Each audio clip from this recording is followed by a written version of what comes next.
Hello, everybody, and welcome back to the Let's Debrief podcast. I am your only host this evening, morning, afternoon, whenever you're listening to this episode. It's evening for me right now, the day before this episode goes up, so nice and fresh and current, but I don't know if I even said my name. My name's Ashley.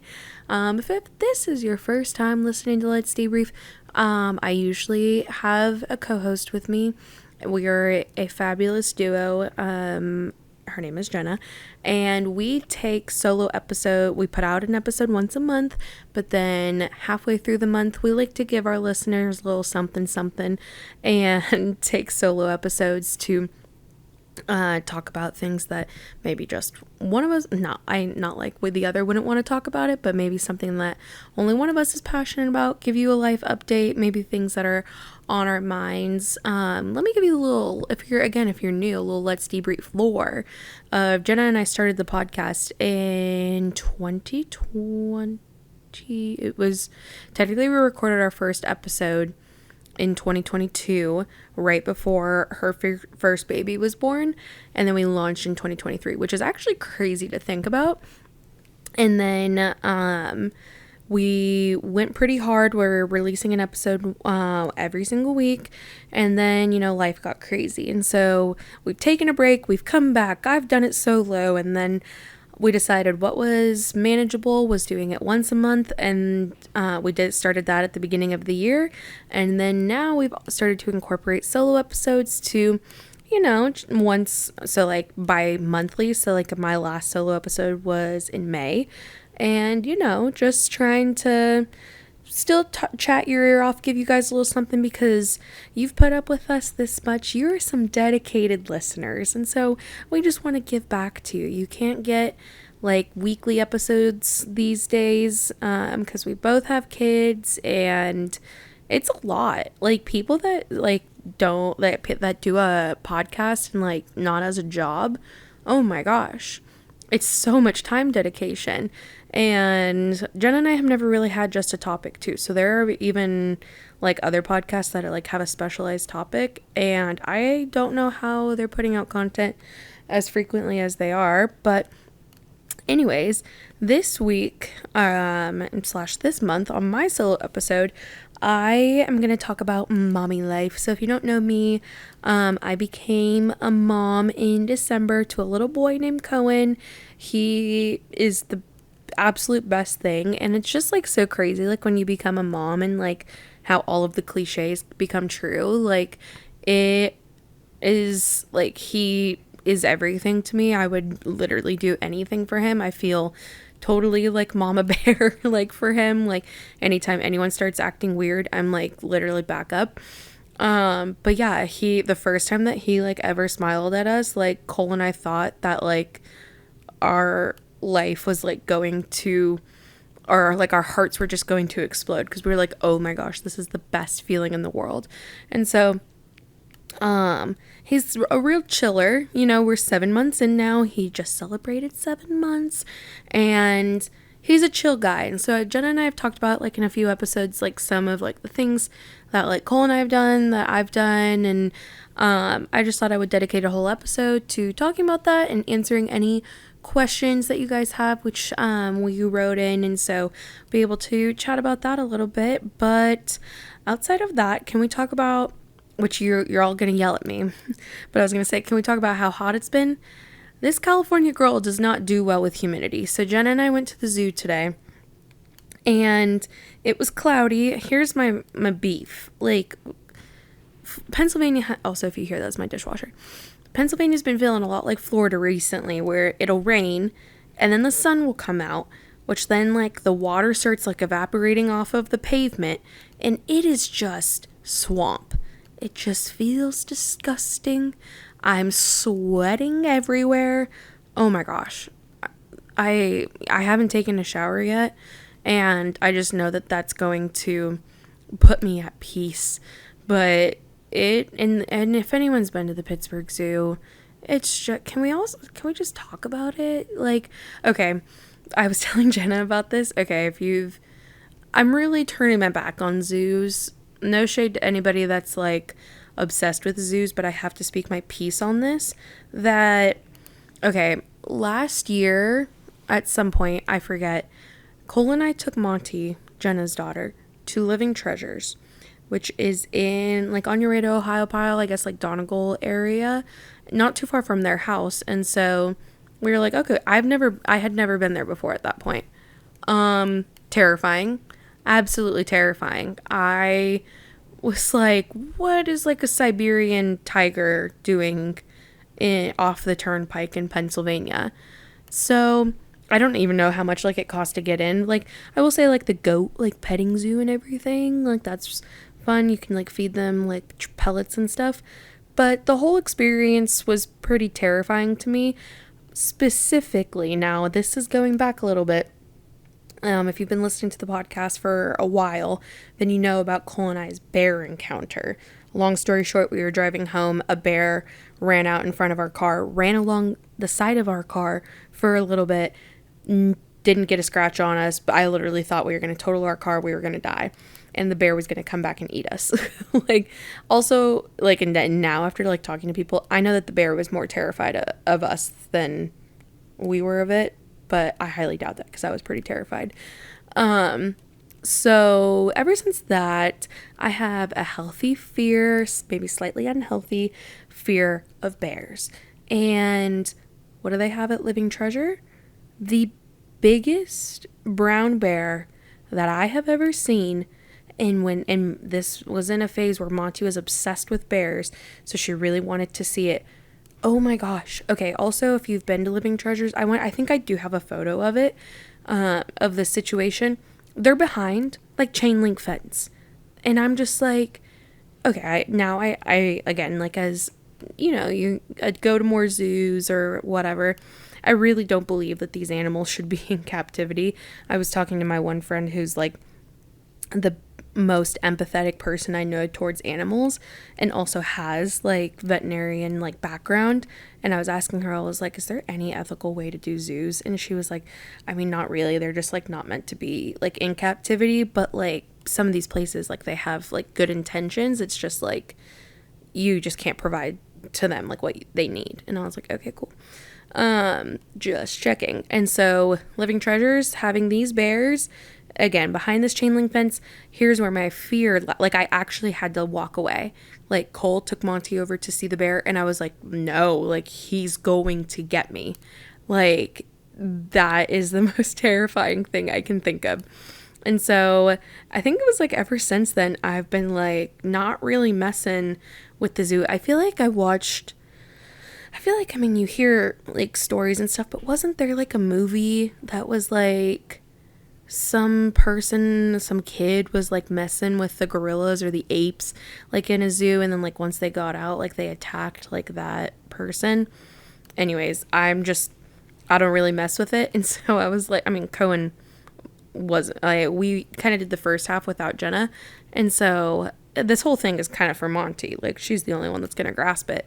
And so I kind of just like sped through with Cohen and stuff, and then we came across like the cheetah exhibit, and he was like walking along like where we were again. Like I feel like we don't have enough security against these animals, and it felt like there was just like just a fence, just a little fence. And he like looked at us and I was like, nope, nope, nope, nope, absolutely not. And I just walked away with Cohen. I'm like, if I make eye contact with them, they are going to charge and they are going to burst through this fence and get me. I would also love to go on a safari. I mean, they're not held in captivity there. And so I feel like maybe they're not going to be as angry. So anyways, that's my zoo rant, and I'm like actually like actually scared that they're going to burst through. Like I saw even the gorillas too. The gorillas, don't even get Cole and I started on monkeys. Like also Rise of the Planet of the Apes is a really great like movie series and had me thinking differently about like apes and stuff. But especially in the zoo, I'm like, I don't mess with them. I am blazing past that exhibit because they absolutely terrify me. So me and zoos might be taking a break for a minute. But what else is new? We are getting ready to go to California. We go to California in a few days and we're there for like 3 full weeks, which I'm super pumped about. Summers in California are just the best. And again, if you've been listening for a while, my parents live in Florida, and so we usually do a trip down there at some point in the summer. But if you have been to Florida in the summertime, it's terrible.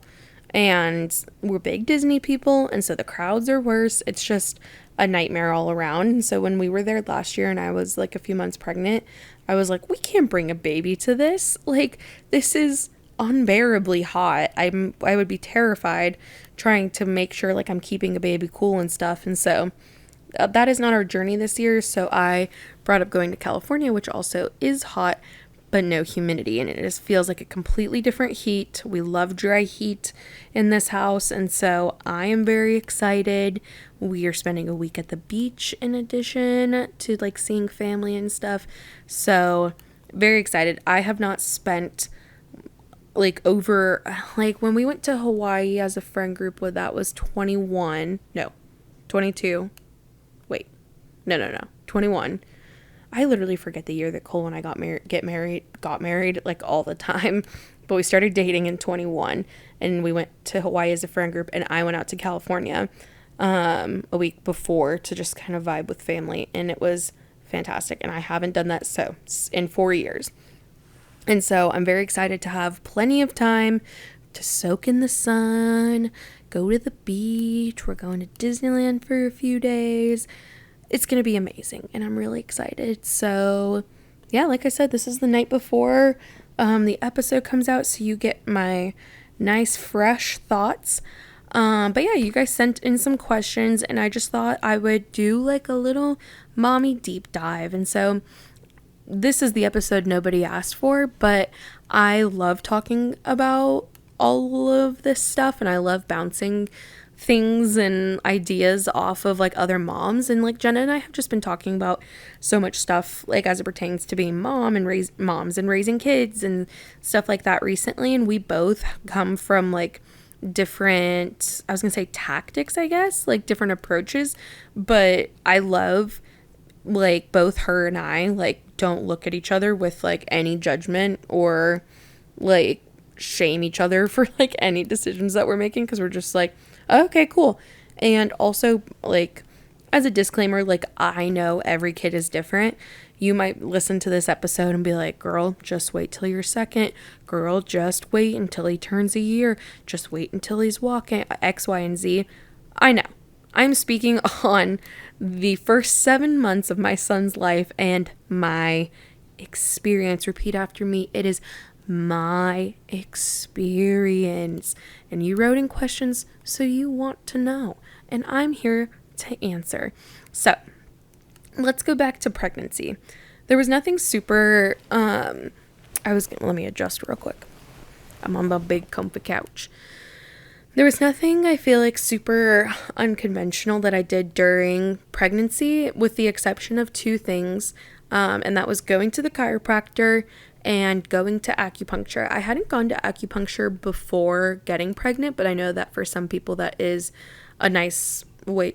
Oh, is my baby crying?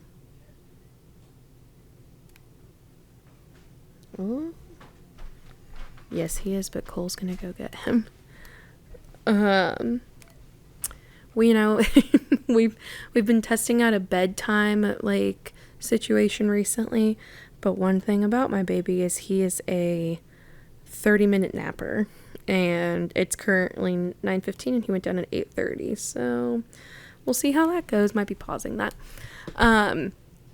So yeah, I hadn't gone to acupuncture before getting pregnant, but I know that that is a nice way to assist fertility for some people. Honestly, I had heard that it was good for morning sickness and, just kind of like helping support your body through pregnancy in general, but like through the first trimester. And so I had reached out to the, I actually will give her name.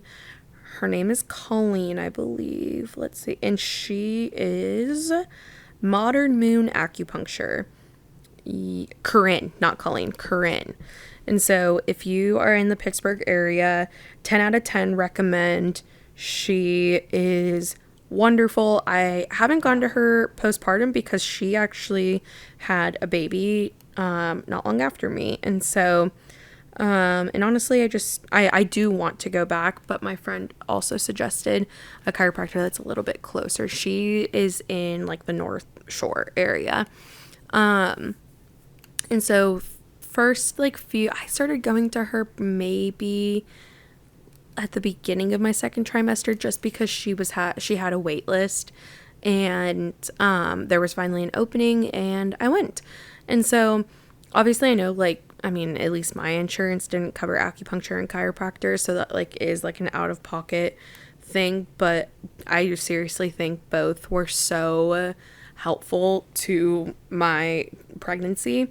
And I am what I view as a healthy dose of like woo woo is like what I would call it, like crunchiness or woo woo, like whatever you want to say. Like, I don't feel like chiropractic care is like super like woo woo, but I feel like acupuncture can be sometimes. But I mean, I feel like it's very abnormal to us, like in the United States and everything. And so, but I just I love all of this stuff. And so I really geek out over it. And going to her, like, where it was like hour-long sessions, and I would tell her what was going on. She would like kind of analyze me, and I would honestly, it's a topic I would love to honestly go to school for, except I don't want to go back to school, but I do find the whole thing like extremely fascinating. So I don't honestly understand a lot of it. It has a lot to do with like chi and energy and stuff like that. And so while I was in a session, she like would recommend like bringing like maybe your birth playlist, but just really resting and taking like time for like mom and baby to like really relax and rest. And so I found that very therapeutic. I actually was listening to, oh my gosh, I was going to say, wait, what was it? Hypnobirthing tracks. And it's an app just in the App Store. I think I just got an email the other day. My subscription was going to end. But it was like $20 for the year. And I listened to it in acupuncture and kind of helped shape my mindset for labor. And then played it during labor as well, which is like super funny. There is like a C-section track, and it's like for mothers getting ready to experience a cesarean birth. Like the lady's voice is super calm and super chill, but every time that came up, like when I was in labor, me and Katie would just go skip, because I was just trying to like push through contractions and stuff, and so we were like not the right track. But anyways, so yeah, I found that super beneficial. And again, call me crazy, you could write in and be like, I did the same exact thing and my baby isn't like yours, which is totally fair. But I really do think both the chiropractic care and the acupuncture attributed a lot to the way that Cohen is, which is very chill, very go with the flow. I'm trying to think of like other things to describe him, but like very adaptable. And so I was like talking to my chiropractor about it, because I still see her now, and she is Bloom Wellness. Is that her? Let's see. 1 second. Oh, I just searched her recently. There we go. Dr. Emily, Bloom Wellness Center in Natrona Heights. Absolutely love her. She's Dr. Emily Lucchino on Instagram. Absolutely love her. My friend Tori recommended her. I was going to a chiropractor, and like Cole and I just go to the chiropractor as like normal routine wellness care. And we were going to this other person, and he was fine, but like I told him I was pregnant, and like nothing really changed about how he adjusted me. And then I asked him if like he adjusted babies, and he was like, oh no, like I don't. And I was like, okay, we should just be looking for someone else in general. And so my friend Tori had actually posted about Emily, and was like, oh, she came over like a day after my son was born and adjusted him. And I was like, oh, okay, this is someone I can vibe with. We're on the same wavelength. And so I reached out to her, got an appointment with her, and so I started seeing her probably like the second half of my pregnancy. And every single time I went, like, oh my gosh, it was just like such a relief to my body, like, and it just like felt amazing. And so from listening and asking Emily questions, like, I was like, Cohen is just so chill, like, I just don't know like how he's so chill. And she was like, well, I mean, like, while he was in your womb, like, you were coming and your nervous system was getting adjusted and regulated, and that imprints on your baby. And I was like, oh, okay. So again, call me crazy, call me woo-woo, whatever, I'm just telling you what I did, okay? I'm just giving you the lowdown. And so yeah, because of those two things, I really attribute like how my like mood and my energy, I guess, carried throughout pregnancy. Towards the end, I feel like I was going to both of them. Like, I would really stack my appointments back to back. Like, it was just like, I think it was like Thursdays, and I called it like Mommy's Day of Wellness. I would go to Dr. Emily, and then I'd go to Corinne and get acupuncture, and it was just a very relaxing day for me. And so I really looked forward to those appointments towards the end of my pregnancy. And then my birth story is posted, so you can go and see how labor and all that fun stuff went. Not as I had hoped, but honestly, like, in the future, I would probably love to do like a home birth of like that nature and everything. And so, here's to hoping for future babies. But yeah, because of those two things, I feel like attribute to how Cohen is. But I will dive into your guys' questions. We got a decent bit, and yeah, let's just get right into it. So someone said, did you start baby-led weaning? If so, where did you start? I'm almost 6 months postpartum and so lost. Okay, so this is another, like, I don't know, woo-woo thing. I honestly was a little nervous about the whole solids journey, but then also excited because I'm just like, oh my gosh, my baby's growing up, and I've also been exclusively breastfeeding since day one. And so you've heard Jenna and I, oh, actually, maybe you haven't. I can't remember what episodes have come up, but we recorded August 1st episode a few days ago, and in it we talk a lot about breastfeeding. Someone wrote in asking for advice for breastfeeding, and so Jenna and I kind of share both of our different experiences. And again, acupuncture can also help with milk supply. And so again, if that's like a alley, like, or oh my gosh, what's the word I'm looking for, like a path like you want to go down, you can reach out to someone and explore that. Also, it's important to note that both of the people I went to specialized in pregnancy and like postpartum care. Like Emily, my chiropractor, specializes in like pregnant moms, postpartum moms, and then she also adjusts babies and kids. So if you're just looking for like a chiropractor and you don't fall into like those categories, if you want to get pregnant too, like, she would probably be a good person. But she sees Cole because we go as a family. But like, if you're just some like random man, like, she likes to keep her books open for the mamas and the babies, and she's really good at it, and that's like her passion and everything. And so I think if you're not in the area, can't like go to either one of them, like I think it's important finding people that specialize in pregnancy and postpartum. So wait, what was I saying? Oh yeah, I've been breastfeeding since day one. And so the idea of solids was very exciting to me. I was like, oh my gosh, should we just start at 4 months? Like, should we start at 6 months? And so kind of talking to Emily, she was like, I would wait until he has his first tooth, because when he gets his first tooth, the body gets an enzyme that helps them digest food better, because it's like signaling, okay, we have teeth, therefore we can eat now. And so we waited till his first tooth, but then also his first tooth like popped up at like 5.5 months or something. And so my plan was to go like baby-led weaning and like almost anti-purees. Do you want to say hi, Cole? Oh, sure. You got him back down? Yes. Hello, debriefers. What are we talking about? Our baby. Sorry, I said our baby. He's the best.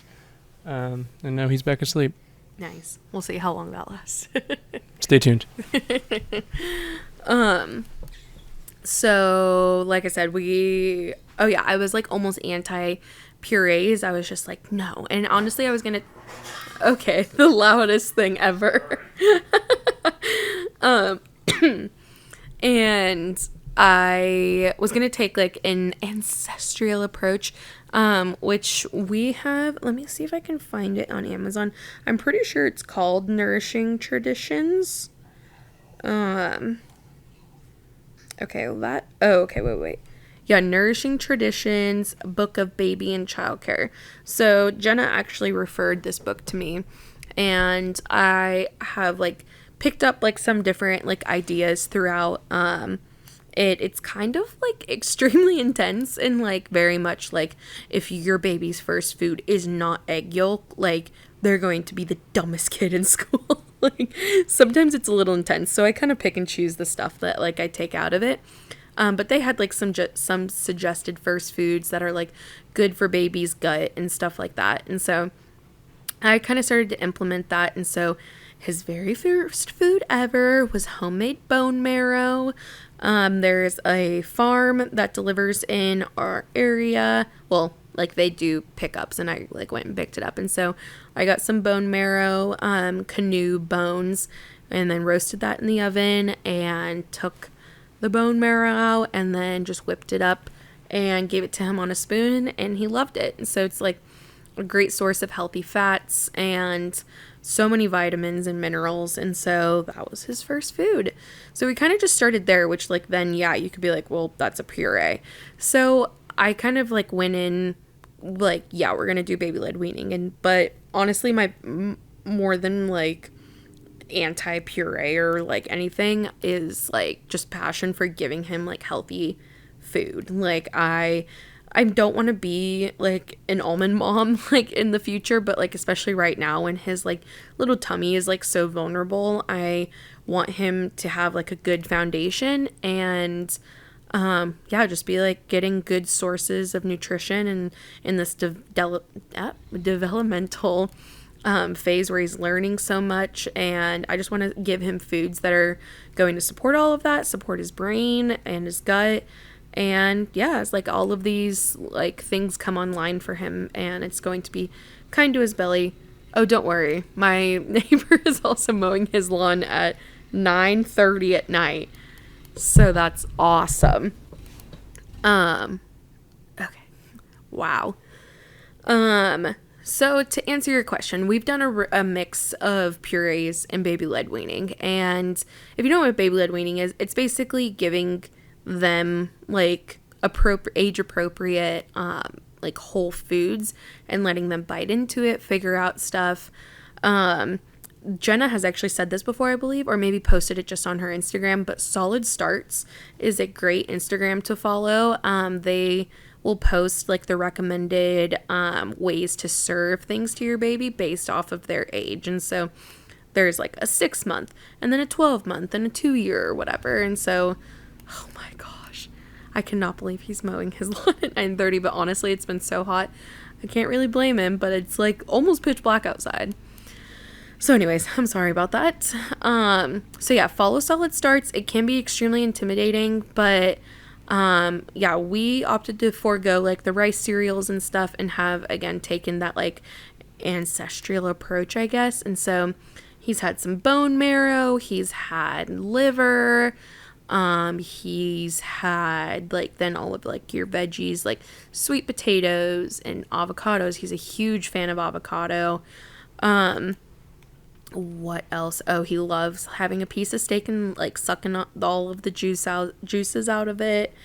But yeah, now like I don't know, he really likes these pouches that like I make for him. So like I've made him a pouch that has like it's like blended up of like broccoli, carrots, avocado, and like liver or something like that. Also it's chicken liver. You guys are probably going to look at me so weird after this, but I don't really care. And he's obsessed with the pouches. Okay. And so I home make those pouches for him. Just again, it's just like making sure like he's getting some nutrients in there, and then kind of have made our way down all of like the allergens and stuff like that, trying to check those off. I have been terrified to do peanut butter. We haven't had peanut butter yet, but I know I need to introduce it. And even when we went to the pediatrician last, she was like, it's going to be okay. I was like, I know. And she was like, do you want to come into the office and give it to him? And I was like, no, I need to be brave. And so, but yeah, that it can be extremely intimidating, but decide what you want his first food or your baby's first foods to be. And also if it scares you, like, you don't have to, like, you can do whatever feels good to you. Again, like, it just kind of felt natural to do a mix of both. And so, like, I, like, roasted sweet potatoes and then blended it up and, like, gave that to him with, like, a side of bone marrow and then, like, a spear of avocado. And so, I don't know. I've really liked doing the mix of both because it's been, like, relieving to like give him a pouch and he can like manage it himself, like while I'm in the kitchen like working on dinner or something. And if we don't have time to like sit and watch him, giving him a puree has been really nice. And yeah, like watching your baby like figure out putting too much food in their mouth and like gagging is quite literally one of the most terrifying experiences.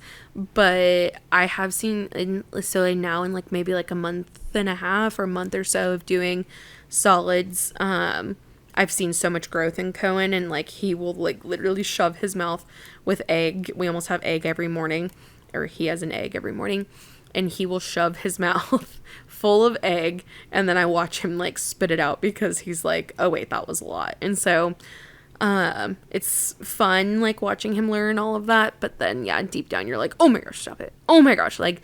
And he's gagged a few like plenty of times, and there's times I've gone fishing in his throat because I've been terrified. And so it's a learning journey for the both of you. And I will say I also bought like a life vac off of Amazon just to have in the house, and so that has also provided like some comfort that like if things got scary at all, that like we had that. And so maybe get one of those to help comfort you. And yeah, and also just we also introduced foods one at a time just to kind of, I mean, be kind on his digestive system again as things are like kind of coming online. And then also be like a monitor for allergens. You don't want to give them like two different things and then he reacts to something and you're like, oh wait, what was that in relation to? So my advice is don't be scared. You got this. It is very intimidating at first, but it's also very fun. Like when we're out at a restaurant, I'll be like, do you want to try this? And like I gave him like a little bit of a turkey sandwich the other day, or like a slice of turkey, and like just watching them become like obsessed with food and like trying different things is just really fun. And so he's done a great job. I'm really proud of him. So yeah, follow solid starts and go from there. When do you feel like you guys got into a routine? 1 month into this and craving routine. So I actually asked our pediatrician that at like our second, maybe like at his 2 month. I was just like, so when do you feel like people like know what they're doing and again, yeah, have routine? And she was like, probably 4 months. And I was like, really? And she was like, yeah, that's kind of like when things like kind of even out. And I was like, okay. So again, some moms might be like, oh no, I was on a strict routine by week 6. That might be their journey. But honestly, asking about routine is like not like, I was gonna say like the question, sorry, I'm moving around. The question for me, so I, in the beginning, I mean, and still now, was like passionate about him like being adaptable.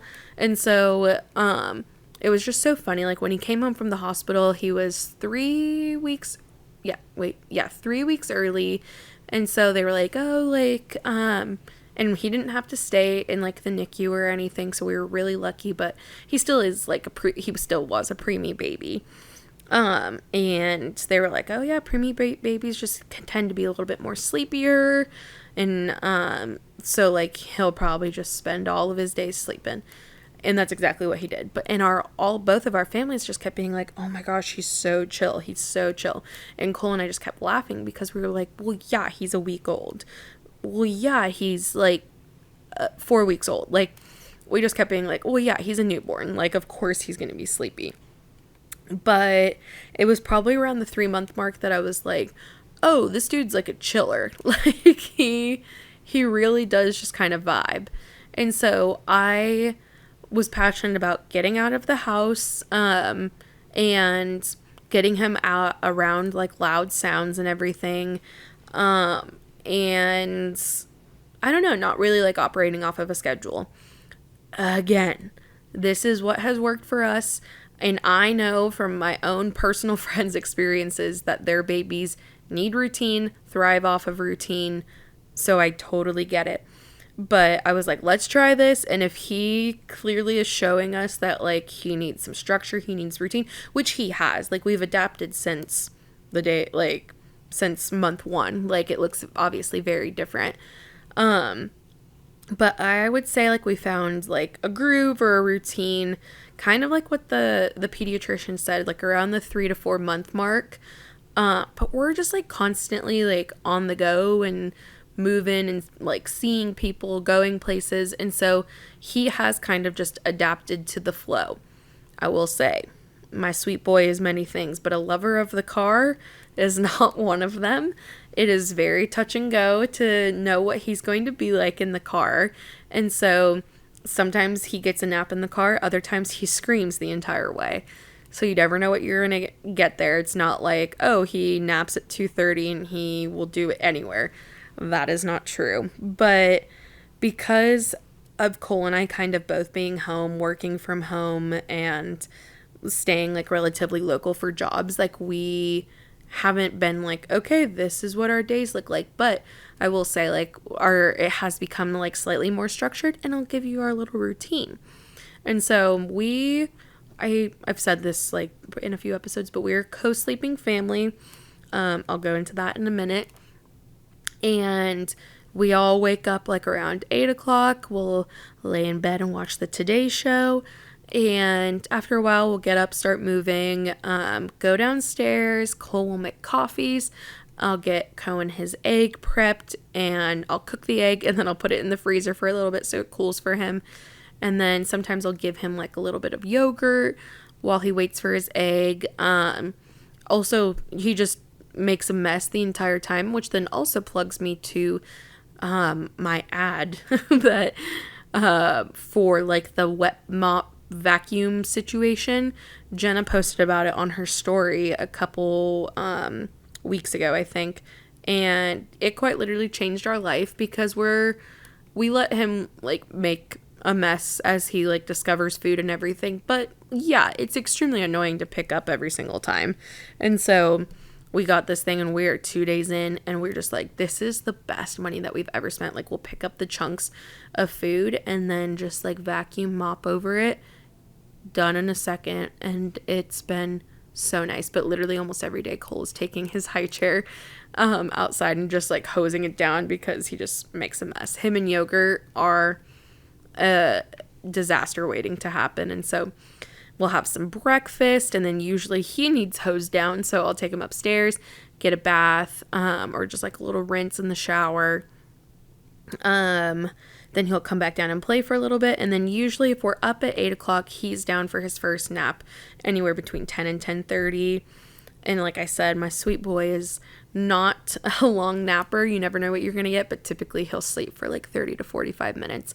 And then honestly, his wake windows right now are like 2 hours long at least. And so if we're out and about, if we're in the car, like usually if he starts getting fussy, I'm like, oh, okay, like he's tired. And so he loves contact naps. And so if we are out, like when we were at the zoo today, he was like clearly getting upset. And so I put him in the carrier, and he loves a good carrier nap. And so he napped there for like an hour. Yeah, I mean, honestly, that's like as far as routine. I was telling Jenna that like since we do co-sleep, like he owns a crib. He does take most of his naps in his crib. But tonight actually we gave him dinner, gave him a bath, and then I was like, you know what, we should like try putting him down for bed because he kind of seems like sleepy. And so Cole read him some books, and then I came in and nursed him, rocked him, and plopped him down. And like I said, he slept for like 30 or 45 minutes before Cole went up and tended to him. So usually we don't have like a bedtime. Usually he's just kind of up with us, or if we're watching TV, he'll fall asleep on me, and then I'll just carry him upstairs and lay him in bed. But yeah, like I know this wasn't really a part of your question, but co-sleeping kind of just happened. I was never like anti like co-sleeping really, or like, oh my gosh, we're gonna do this like from day one. Like we had a bedside bassinet, we had a crib, all of the things. And so for the first like 4 or 5 weeks, he slept in the bassinet. And obviously a newborn gets up so frequently to eat. And so he was doing like 3-hour stretches or so, like, which is not bad. But he loved like sleep. Is he crying again? He loved sleeping on his side and now loves sleeping on his belly. Oh no, he's still sound asleep. Loves sleeping on his belly. And so it was just a very stressful experience to me. I like would take like the blankets that they send them home, like, or like what they wrap them in the hospital. I was taking those and kind of like putting it like on his sides to try to like station him so he would like, not that he was rolling like that early, but like kind of make him feel secure. And we just did that song and dance for forever. And like he would wake up to feed, I'd feed him, Cole would go to put him back to bed, and the minute he transferred him, he would like wake up. And so it was just like a whole like ordeal. And so it started, I was like, oh, I'll nurse him like just kind of side lying. Once we like, or again around like week 5 or 6, like once we started to like get the hang of it, like nursing wise, and I was like, I'll just nurse him side lying. And then there was one night, again, I'll say this after, but there was one night where I had dozed off and I woke up like with him like next to me still, and I was like, oh, okay, like that was like a little scary, a little bit of a wake up call, like I need to be better about that. And then I have a friend that has done co-sleeping with both of her babies, and so I texted her and I was like, okay, like he sleeps so well, like when he's next to me, like he gave me the longest stretch when he was like sleeping right next to me, like can you tell me a little bit more about co-sleeping? And so she referred to me to Safe Sleep 7, which is basically just some principles of like how to co-sleep safely. And so we implemented those, but honestly, the one product like I swear by, and I don't even know why it's debated on like when people are like, this is what my baby registry looks like. Can you tell me what I need, what I don't need, X, Y, and Z? And some people will be like, Alouette, please. Owlet, not worth it. Like, save your money. Like, no, you don't need it. Not a necessity. Oh my gosh. It's the best thing. So I actually had a friend that was selling one, and I saw it on Facebook Marketplace, and I messaged her and I was like, oh my gosh, I will buy this off of you. I am like, we just had our baby like 4 weeks ago and I can't sleep. And she messaged back and was like, it's yours for free, which was seriously like one of the kindest gestures I experienced postpartum. I was like, oh my gosh, thank you so much. And so I was like over the moon. And truly the day that we put that owlet sock on him, oh my gosh, I slept soundly. I feel like for the first time in like 4 weeks, because I was like, okay, this gives me peace of mind. Some people say it brings on more anxiety for them, like anticipating that like the baby's going to wake up. Nope, not me. Or sorry, wake up, like the alarm's gonna go off on it. I seriously, like, I mean, I would like monitor like his pulse and his like oxygen like the first like few days, but then I was like, okay, like this gives me so much peace of mind. And once we had that, I felt very like comfortable with co-sleeping, and we implemented everything. in the Safe Sleep 7, and on like I thought it was going to be like a means to an end of like, okay, like we'll do this because he prefers it, but both Cole and I have really fallen in love like with having him in bed with us. Like we love like going to bed as a family and like just having him close, and we love now that he's like moving around more. I wake up to his like hands like in my mouth sometimes, like hitting my face, and I just think it's like the best way to wake up, and I love that we wake up as a family. And so anyways, I'm super passionate about it, but again, I would love to do it with future babies, but I know that like not every baby is like obsessed, and some people might debate that. But like I've heard some parents say like, no, like my baby like needs their personal space, like, and they make that very clear. They slept 6 hours from day one in the bassinet, like they like need their space. And I'm like, okay, like we could get a second baby that needs their space. And so I would like I said, love to co-sleep with babies in the future.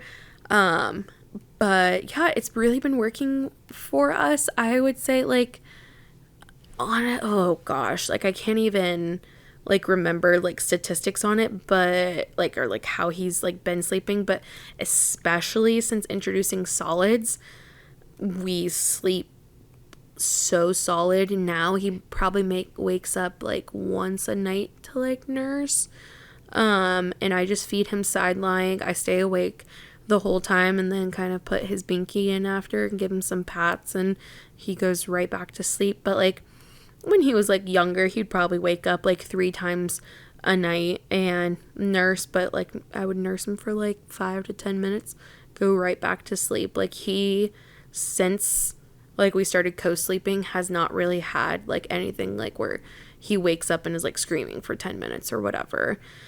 So again, we feel really lucky in that, but I do think it is attributed to the co-sleeping. I have no idea how he would sleep in a bassinet or crib at this point. Like again, he does his naps for the most part. If we're at home, he'll nap in the crib. But yeah, okay, so I think that's all I have to say about sleeping. Literally, what was the original question? I'm finding routine. Conclusion is I do not have one. I've been trying to keep him adaptable, but I will say things become easier to predict at 4 months. Also, the Huckleberry app is a very good app if you're into tracking like your baby's sleep and feeds and stuff like that. And they also like send out like good info of like, typically your 4-month-old should be doing this, or like this is what a typical wake window looks like. And so I still get those. I don't have the app anymore, but I still get those emails. And so I'm like, oh, okay, yeah, he does kind of fall into 2-hour wake windows. And so it's kind of nice to know. I was going to say that he's on track. I don't really know if that's a trackable thing, but whatever. Hardest thing so far. I actually asked Cole about this too.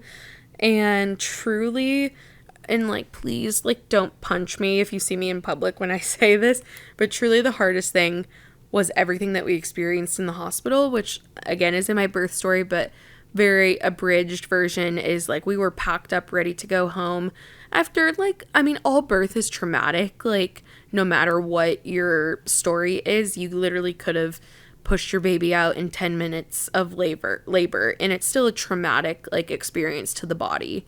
And so, but after relatively traumatic birth and just health scare after health scare, we were packed up ready to go home. I got discharged and he did not pass like his jaundice test, and so we had to stay 2 or 3 additional nights, and he had to be under blue lights for the jaundice. I've said this before. I know that his life was like never in danger. I wasn't scared for his safety or anything. It was just really hard. It was right before Christmas. All I wanted to do was be comfy cozy at home, and it was just really hard feeling like every time I got my hopes up that we could go home and start our journey as a family, it was like a nope, not yet. Nope, not yet. And it is absolutely nothing that compares to what some families and moms experience having babies in the NICU. We need to do more for NICU moms. Like, they are God's bravest soldiers. Like, I truly don't know how you guys do it, but I salute you, because he didn't even have to go to the NICU. He had to be in a box for like 8 hours a day getting blue light, and it was awful, like not being able to like touch him or feed him like skin to skin and like that. And so that was definitely the hardest part. And then like we came home, like I said, and we're sleep deprived for a while, but then we all found our groove. And truly what makes a postpartum experience, what makes or break a postpartum experience, is a good village, but more importantly, a supportive partner. And my postpartum experience, it would not have been the way it was if it wasn't for Cole. Raising Cohen now as a 7-month-old would not be the way it is if it wasn't for Cole. He is just the best. Like, he's the best dad. He was just like made to be a dad, and we both just like vibe and get each other. And yeah, I don't know, we just like, when it comes to like his well-being, or like every like crazy idea like I have of like, oh, I saw this, I read about this, we should try this, he never like shuts me down and he's like, no, that's weird, like you're a freak for that. He always is just like, all right, sure. I'm like, we should, like, I think, yeah, I was still pregnant, and I was like, we should cloth diaper. And he was like, okay, all right, well, I guess we'll try it. And so, like, I just really appreciate that, like, every idea I bring to the table, he's willing to hear me out, implement it, and we can both unanimously be like, hey, that's not the vibe, or hey, this is actually really working for us. And so that truly makes or breaks it, in my opinion. And then someone said, is your baby sleeping through the night? Any tips?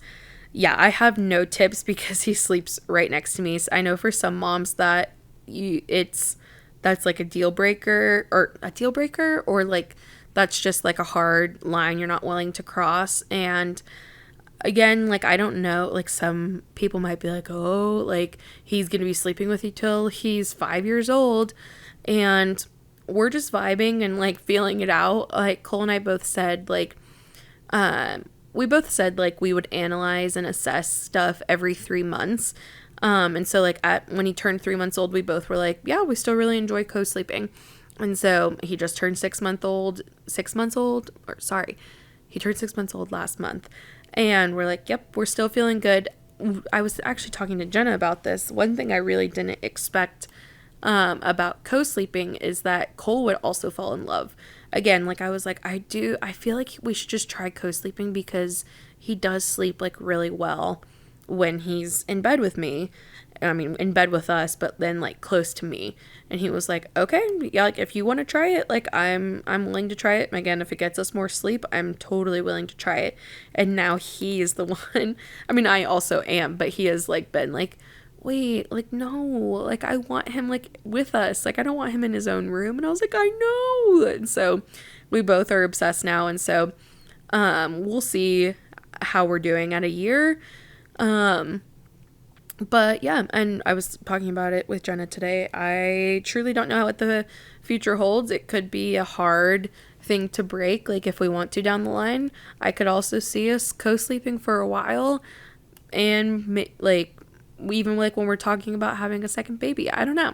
So I'm just kind of leaving that open-handed, which I do literally anything when having a baby, because things are so ever-changing. He could wake up tomorrow and not want to have anything to do with us, like, and sleeping next to us. And so we're just rolling with the punches. So as far as, is he sleeping through the night? Yes, for the most part. Tips, bring him next to you. How has your marriage changed since having Cohen? Good, bad, ugly. Okay, I think I also talked about this on a recent episode. And again, it might be the one that comes out in August, so forgive me if I repeat myself, but we definitely were roommates, like, for the first, like, 6 weeks. It's, like, survival, it's bliss, but it's, like, you're obsessed with each other, but then obsessed with this thing that you've created, but again, it's, like, okay, can you change his diaper? And then he's bringing him, can you feed him? Okay, did you burp him? Okay, he needs a bath. And like, just watching his every move, and it's like, he is like our world now. And so we definitely were roommates for a while, and then you slowly like get more comfortable and more confident and like kind of come out of the days. And now, like, I will say, like, oh my gosh, maybe this is like TMI, but like breastfeeding like really really messes with every single hormone. Not only are you like obviously postpartum, and like the hormone drop like right after birth is so intense, and like those first few weeks like things are so ever changing, but especially with breastfeeding, like things are still constantly like changing. And so there are some times that I'm like, I want to hug you and I want to kiss you and like I want to be all over you all the time. And then there are other times that like he puts his hand on my leg and I'm like, please remove yourself and like never do that again.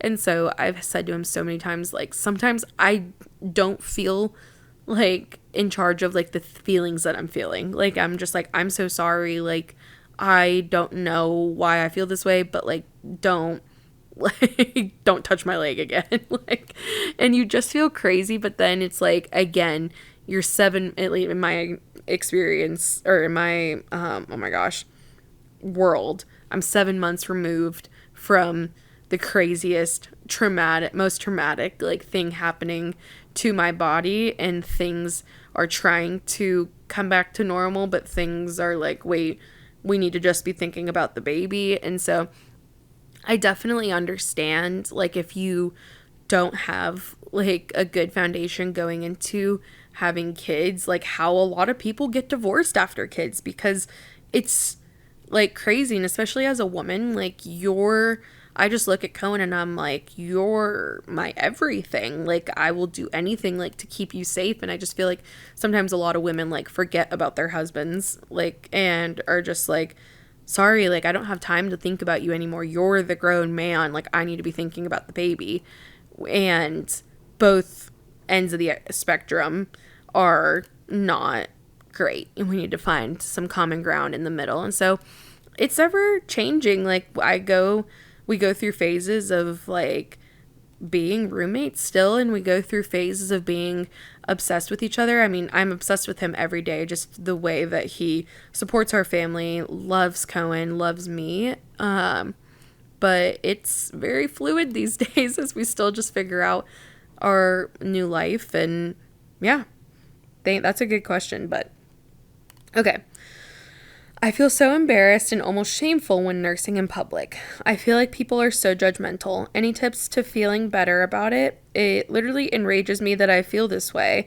I wish I could just whip it out and feed my baby how God designs and not feel judged. So I definitely get this, like, the first few weeks, again, like, I talk about this in August's episode, but, like, it takes, like, forever, it feels like, to get them to latch. And so it's like, well, I don't want my boob just hanging out this entire time. And so I had, like, a nursing cover, and then it probably was, like, around, like, the 2-month mark that I was just like, oh, I don't even care anymore. Like, I like wear pretty much just like t-shirts, and like, and then now that it's summertime, sometimes I'll get crazy with like a dress that I'll have to like either unbutton or like kind of like move my boob out of like the side armhole, because I'm like, it's summer, I want to wear a dress, I don't want to wear a shirt every day. So it's like gone.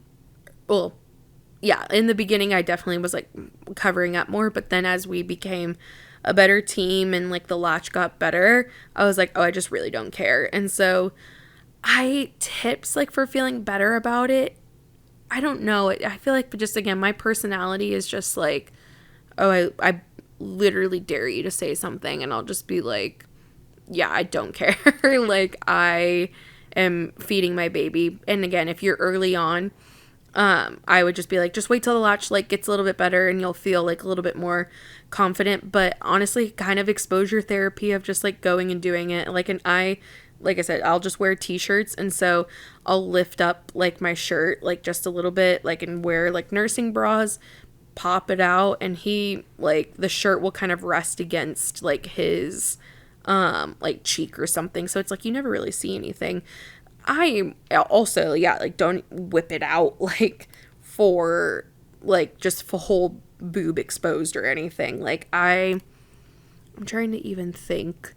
The only time I guess is like maybe like when we're like swimming somewhere or something, it's like just a little bit more exposed. But I'm trying to think, like, I haven't really had like a moment of like, oh, my whole boob is like out right now. Cohen's been doing this really fun thing where it's like just lifting my shirt, and so he's been exposing me even though I've just been wearing t-shirts. But yeah, I mean, like, if you're wearing a t-shirt and have a nursing bra, like, it should be like still like discreet and everything, but like if people give you looks, I literally would give them looks back. Like, but in my experience, again, 7 months in, no one has ever said anything to me, good, bad, like ugly, nothing. And so I do think that sometimes we feel like more judged, but like it's one of those things. It's like insecurities. It's like we notice, but literally nobody else notices. Like, and so I would just start practicing. And so,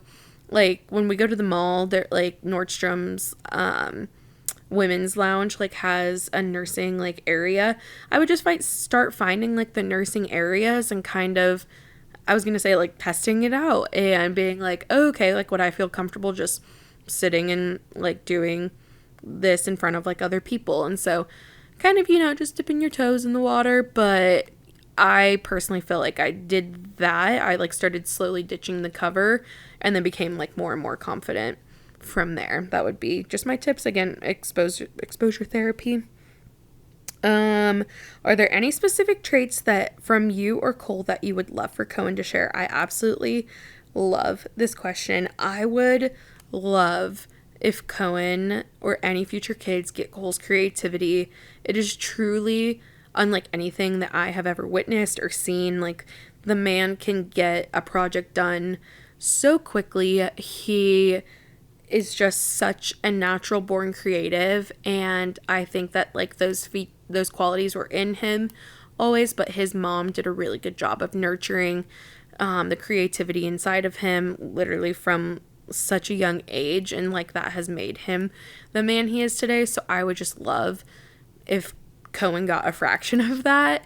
And I guess for me, I think Cole and I both share this, but for me, I would love for him to get like my adaptability and just go with the flow spirit, and I don't know, just like overall like chillness. Like, I'm just like, I hope he just catches the vibe that's like life can be serious. There are serious moments, but like nothing's ever like that serious. And so just to be a chiller, you know? But I love that question. That was very sweet. Advice for someone longing to be a mom and for someone waiting to find their husband when it seems like it's impossible. Well, if you are a person of faith, I would just have confidence in the fact that like God has picked out somebody so perfect for you and they will be worth waiting for. I thought I was going to marry my high school sweetheart and have whatever life I envisioned. And obviously I quickly realized that wasn't going to happen. And also, my whole family, like the girls in my family, were married off by 18, my mom included. And so when I didn't get married until I was 23, I was an old wench. I'm kidding. But I like thought like when I didn't have a boyfriend or a husband at 18, I was just like, oh my gosh, literally, when is he going to come? When am I going to cross paths with this person? And Cole and I were friends first, and then we started dating like at the perfect time. If it had been like, we both talk about it, like if it had been any earlier, there would have been things that weren't developed in him yet, like maturity wise, personality wise, and like there were things that we both needed to go through before we found each other. And so just knowing that God has picked somebody perfect for you, and you say longing to be a mom, like, again, it's easier said than done, but like God's timeline for you is always going to be perfect. And so I would honestly, like if you are like longing to be a mom, I don't know what you do for work or anything, but being a nanny prepared me so much for being a mom. I like saw two babies like through like well the one was like a little bit older, but I saw two babies through these very important like first 2 years of their lives. And the one, I was there every single day, like tending to her, introducing solids to her, like doing bottles, like all of this different stuff, like watching her crawl and develop and start to walk and say words. And so that being like a nanny for her was super helpful for me when becoming a mom, because I was just like, oh wait, I've seen this before. Oh wait, I've done this before. Oh wait, I have the confidence in going out in public because I've already done this before. We can sit at restaurants because I've done this before. And so, I mean, it might sound weird, but like if you want to kind of get your vibe, like how you'll be as a mom, like become a nanny. Like it's, like I said, seriously prepared me so much. It made me know, oh yeah, 100%, like I want to be a mom someday, like when I meet the right man and like the timing makes sense for us, and like God willing we can get pregnant, stuff like that. Like, so again, I don't know your career, you're like, yeah, no, I'm not quitting my 9 to 5 and becoming a nanny. But again, that was super beneficial for me and truly made me who I am today. And like I said, God's timing is never too late, even though sometimes it can feel like, oh my gosh, how has this like not happened yet? But I promise you, he's out there and he will be worth the wait. Okay, a few more left. We're crossed over into an hour. I can't believe I've been talking that long. Let me take a little sip of, I got some kombucha over here. Delicious. Okay. First trimester. I am in the thick of it. Everything tastes so weird. I have been eating like a picky child, but need to give my baby better nutrients. Did you have any food aversions? Either way, would love to hear of your go-to meals during pregnancy. Girl, I feel this with my whole soul. I'm talking about giving my baby bone marrow and going ancestral and everything. Oh, girl, I frequented our DoorDash account. Oh my gosh, I would be terrified to know.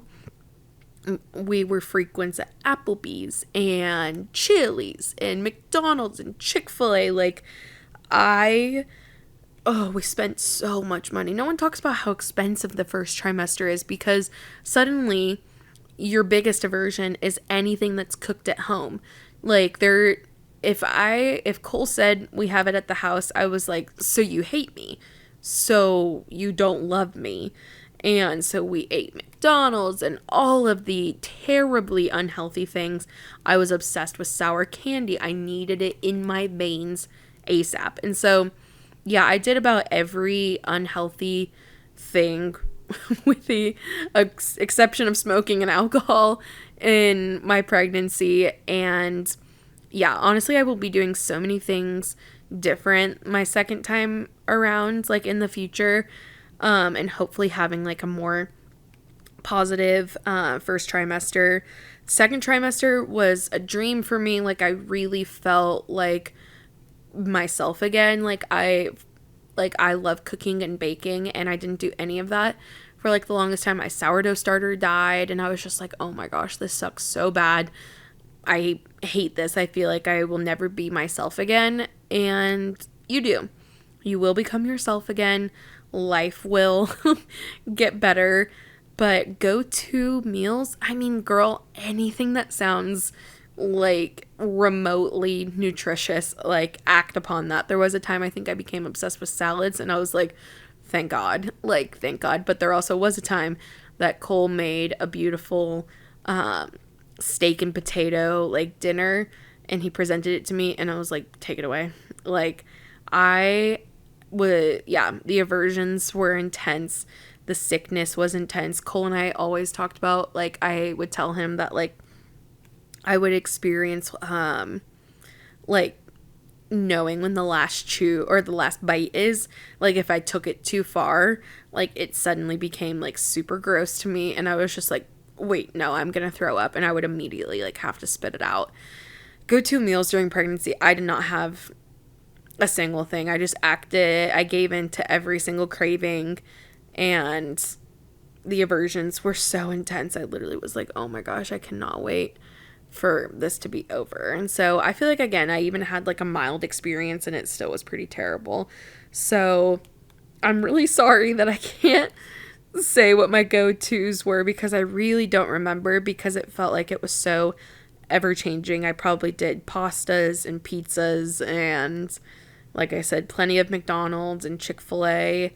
But yeah, towards like the second trimester, things really evened out, and I could just kind of go with the flow and eat whatever.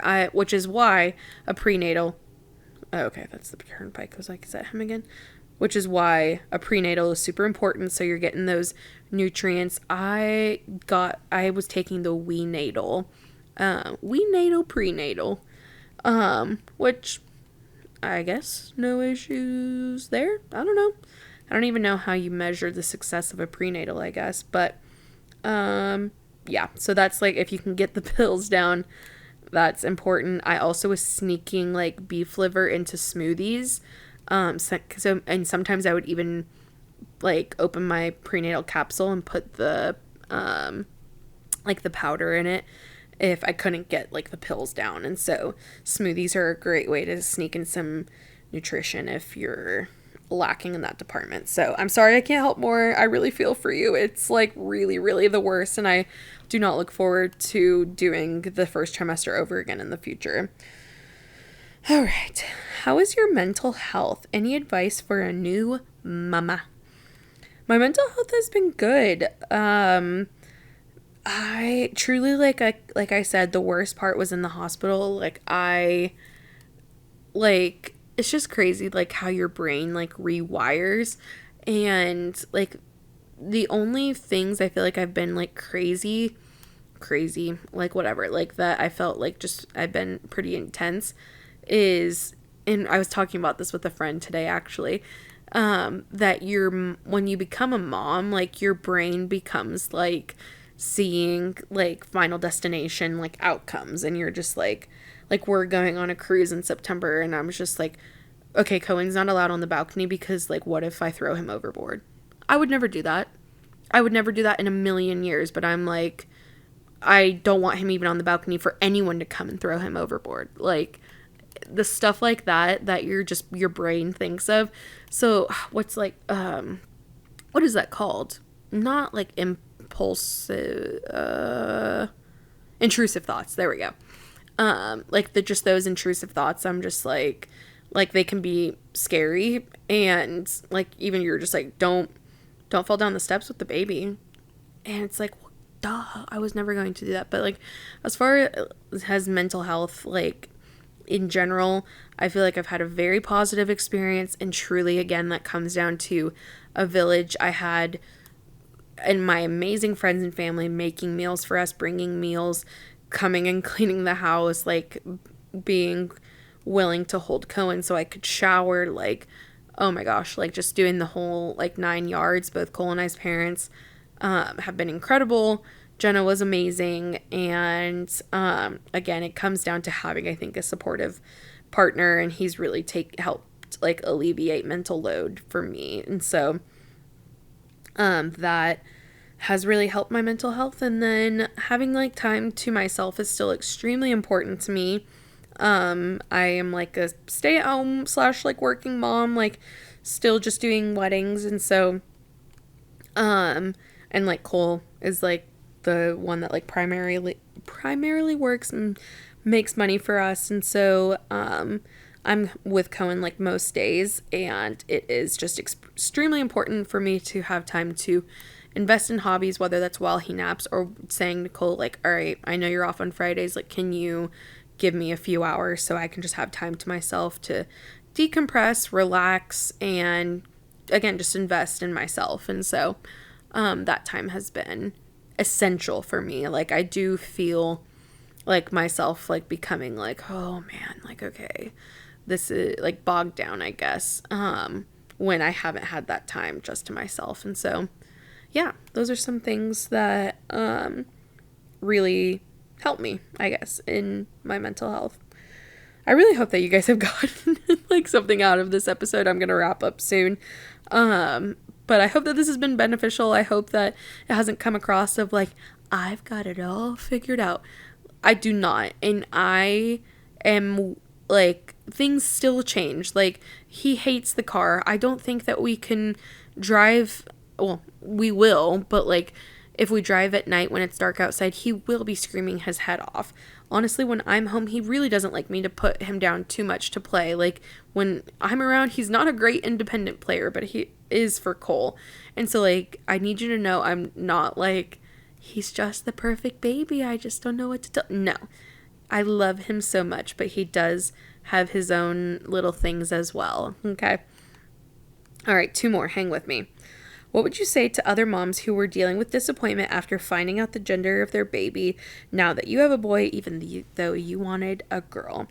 And so I would say, plain and simple, it's going to be okay. And it's still going to be incredible. Like, I just always, you've heard me talk about, I've just always envisioned myself with a girl. And I was just like, oh, well, we'll get our girl first. And then I don't really care what happens after that. And so finding out, like, we're having a boy was, like, such a shock. And, again, because, like, in my family, there was just 2 girls. And so you almost think, like, oh, well, we have girls. There's just 2 girls. Like, we just have girls. And that obviously was not the case. And I am so thankful that, like, God gave me a boy.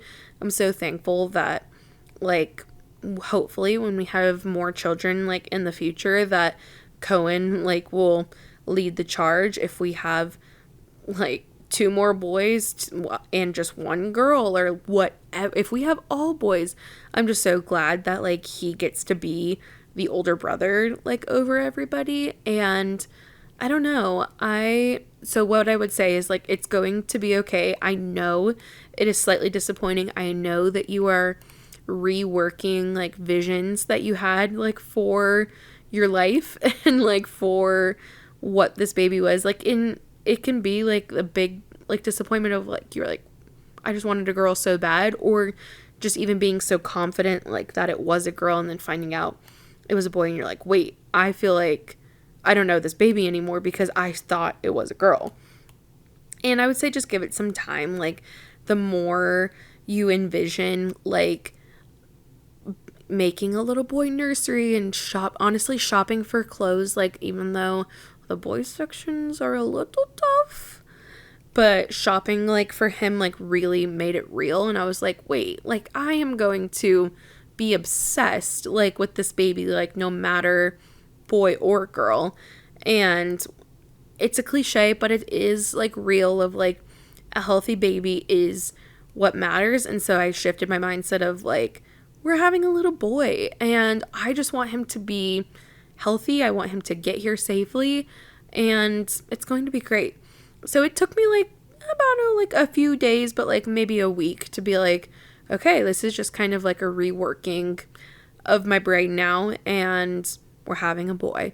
And truly, like I already said, I love that Cohen will be the leader of our pack, and that if we never have a girl, if we only have girls from here on out, that he's the older brother and the protector of any other future kids. And so I think it's very sweet, and I wouldn't change a thing. I am obsessed with him, and I'm glad we get to experience him now and not, I don't know, like, down in the future if he would have been a baby in the future. All right, last question. I have talked your ears off enough. What do you get mom guilt over, and how do you deal with it? Mom guilt, mom guilt, mom guilt. What do I get mom guilt over? I get, so this was very interesting. Like, I was very much, like, we had a wedding, like, longer. Just a little over 8 weeks postpartum. And so I needed him to be good with the bottle. And so Cole was, like, feeding him a bottle one night because he also, like, babies, like, around 5 weeks, like, go through, like, intense like growth spurts where I just feel like all they do is eat around the clock. And so I was like always strapped with a bottle, and I wanted him to learn like to take from the bottle, but then also I didn't want him to become obsessed with the bottle. And so it's just a very like interesting like line to toe. Like, and again, I'm lucky that I'm not out of the house all the time, but like I am out of the house, and so I needed him to be comfortable with it. And there was one night that Cole was giving him a bottle, and I literally felt so guilty and was just like, wait, and like almost jealous, and was just like, wait, no, like that's my job. Like I want to be doing that. And again, that's my personal experience. I know plenty of people that give their baby's bottle, oh my gosh, their baby's bottles, and they're like, yeah, like, oh my gosh, Cole scared the crap out of me. And don't feel any type of way about it. I definitely got mom guilt over it and was just like, so sorry. This has been a noisy background episode. And was just like, wait, no, this is my job. And so that was like a thing, like early postpartum, I got mom guilt over bottles, which is so interesting. And now the tables have turned on me to where he's done with bottles, which update in the bottle saga, I can't remember. I think I might talk about it again on the next episode. But he's a sippy cup boy now. And it is, if your baby does go through like bottle strike or whatever, it does get really a lot easier once they're taking solids. And so, Cole and I went to a cooking class the other night, and my in-laws, had him, Cole's parents, and I fed him right before I left, and he got a pouch, and then, some milk from, I guess, like, apparently he actually drank the bottle very briefly, and then some milk from the sippy cup as well. So there is hope for the journey, but again, I'm not too stressed out about it, and introducing the sippy cup has gone really well for us, and so that's an update on that. As far as like other things, again, I am someone, I feel like, because Cole is so like great, that my mental health like hasn't like taken a hit, but like I feel like some like moms might be like, oh, I get mom guilt over like being away from the house. That's not me. Like, to be fair, at the end of like a wedding day, I'm like, oh my gosh, like I miss him so much, I can't wait to be with him.